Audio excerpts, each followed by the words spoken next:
তো শুভ দুপুর বন্ধুরা, আমি বৌসোনা। আজ একটু অন্যরকম স্টাইলে শুভ দুপুরটা পোস্ট করছি। তা যাই হোক, কী কী রান্না করেছি তাই আজকে একটু তোমাদেরকে দেখিয়ে দিচ্ছি আমি ভাতটা বেড়ে।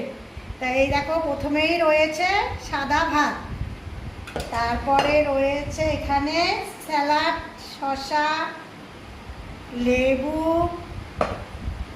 তারপরে রয়েছে এখানে বড়া ভাজা, এটা বুটের ডালের বড়া, তারপরে রয়েছে এখানে পনির ভাজা, তারপরে রয়েছে এখানে মিষ্টি কুমড়ো ভাজা, তারপরে রয়েছে এখানে আলু আর তিতা করলা ভাজা। এই হচ্ছে আমার ভাজা।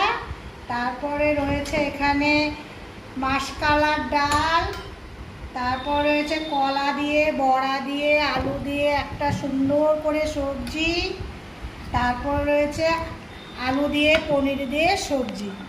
তা কেমন হয়েছে আমার আজকে শুভ দুপুরের পরিবেশনটা অবশ্যই কমেন্ট করে জানিও। ভালো লাগলে একটা লাইক, কমেন্ট, শেয়ার করে দিও।